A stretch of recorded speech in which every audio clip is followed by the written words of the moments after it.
The morning was beautiful, almost too beautiful for what was about to happen. The sky stretched wide and clear, painted in shades of soft blue. Beyond the rooftops of the quiet suburban neighborhood, mountains stood tall, proud, and unshaken. But inside Daniel and Sarah's driveway, everything was breaking apart. Sarah's voice echoed down the street. "Daniel, do you even realize what you've done?"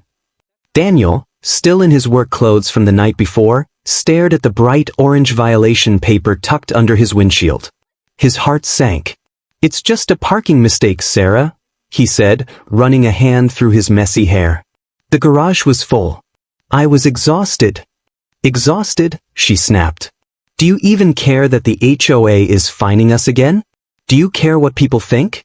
Everyone's watching us like we're some kind of criminals." And indeed, curtains shifted in the houses nearby. Neighbors peeked through blinds, eager to witness the latest HOA drama.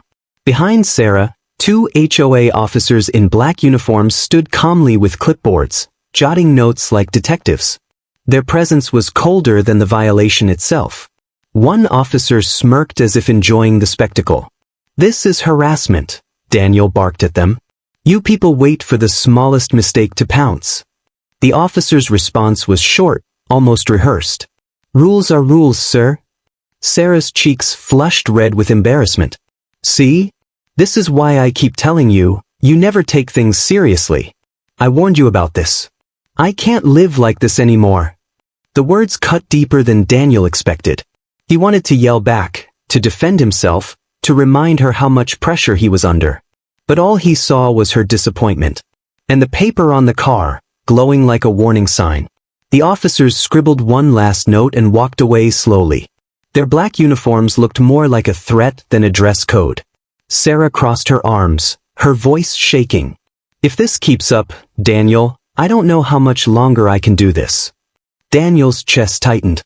He wasn't just losing money to the HOA anymore. He was losing Sarah. And deep down, he knew something wasn't right. The HOA wasn't just enforcing rules. They were targeting them. And if he didn't figure out why, he might lose everything. His wife, his home, his future. The next week was heavy with silence. Sarah barely spoke to Daniel except for the essentials. Their house, once filled with laughter and evening talks, now felt like a prison cell. Bills piled up on the counter, not just utility and mortgage payments, but fines from the HOA. $150 for the driveway violation. $75 for a messy lawn. Another $50 for a decorative wreath Sarah had hung without approval. Sarah ripped one of the notices in half. "This is insane, Daniel. Do you see what's happening? They're bleeding us dry." Daniel rubbed his forehead. "I know, but we can't keep blaming each other. That's exactly what they want." Sarah threw him a sharp look. "What they want? Don't turn this into some conspiracy theory. The problem is you don't respect the rules." Daniel bit his tongue. Deep inside, he knew it wasn't that simple. The HOA didn't seem this strict with other neighbors. Why were they being singled out? That night, he overheard Sarah on the phone with her sister. Her words shattered him. "I don't know if I can live like this. Maybe we made a mistake moving here." Daniel lay awake long after she hung up, staring at the ceiling. Was Sarah thinking about leaving? The idea clawed at his chest.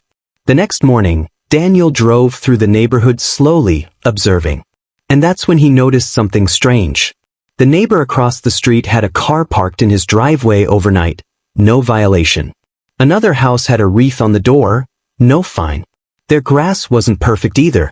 So why were they always the target? His gut twisted. Something wasn't random about this. Someone on the HOA had it out for them. And if he didn't stop it, Sarah might not just walk away from the HOA. She might walk away from him. Determined, Daniel began watching the HOA officers more closely. Every morning, they patrolled the neighborhood with clipboards. But somehow, their eyes always lingered longer on his house. One evening, while taking out the trash, he caught a glimpse of the HOA president, a stern-faced man named Richard Hayes, standing with the officers near the end of the street. They weren't just patrolling, they were pointing at Daniel's house, whispering and laughing. Daniel froze in the shadows. Richard Hayes wasn't enforcing rules. He was orchestrating something. The next day, Daniel requested access to the HOA meeting minutes. Legally, he had the right. But the HOA officers gave him the runaround, refusing to hand over the documents. That only fueled his suspicion. Sarah, however, wasn't convinced. So what if they're unfair? We can't fight them. We should just move before things get worse. Daniel's voice hardened. That's exactly what they want. They're trying to push us out. Sarah's eyes filled with doubt and exhaustion. Daniel, I don't want to fight with you anymore. I want peace. If that means leaving, maybe that's what we should do. The thought of losing her, of giving in to Richard Hayes, burned inside Daniel. He made a silent vow. He would uncover the truth, no matter what it took. The pressure finally boiled over one stormy evening. Daniel came home late to find Sarah crying at the kitchen table. Another violation notice lay in front of her. This one was for unauthorized garden lights. Her voice cracked. They're humiliating us, Daniel. Every week, another fine. Do you know what the neighbors must think? Do you know how I feel? I can't take this anymore. Daniel sat across from her, his own eyes heavy with anger. I know, but we can't keep fighting each other. Don't you see? It's not me versus you. It's us versus them. Sarah shook her head. You keep saying that, but where's the proof? Daniel hesitated, then pulled out his phone. He had been secretly recording the HOA officers laughing about their house the day before. He pressed play. Sarah's face went pale as she heard one officer say, "That couple won't last another month under this pressure." Her hand trembled. For the first time, she realized Daniel wasn't imagining it. They were being targeted. Something shifted between them. For the first time in weeks, Sarah reached across the table and held his hand. Then we fight. Together. With Sarah by his side, Daniel gathered evidence. Photos of neighbors violating rules without punishment. Recordings of HOA officers mocking them. Witness statements from a few brave residents who admitted they, too, felt unfairly targeted. The next HOA meeting was packed. Daniel and Sarah sat at the front, holding a folder thick with proof. When Richard Hayes tried to dismiss them, Daniel stood tall. We're not here to complain. We're here to expose. Gasps echoed as Daniel presented the evidence on a projector screen. Murmurs rippled through the crowd. Sarah spoke next, her voice strong. This isn't about rules. It's about harassment. It's about destroying families to maintain control. For the first time, the HOA officers looked shaken. Neighbors whispered. Some nodded. Richard Hayes's face turned red as Daniel finished. This ends tonight. The fallout was swift.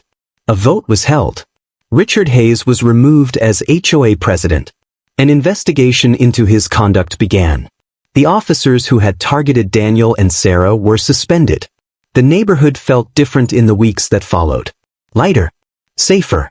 But the biggest change wasn't outside. It was inside Daniel and Sarah's home. One quiet evening, they sat on the porch together. Sarah leaned against him, her voice soft but steady. I thought we were falling apart, Daniel. But maybe this fight saved us. Daniel kissed her forehead. They wanted to break us. Instead, they made us stronger. The mountains stood tall in the distance, as if guarding the street. The sky stretched wide and calm again. And for the first time in months, Daniel and Sarah felt like they could breathe. The HOA had tried to destroy their marriage. But in the end, love and truth had won.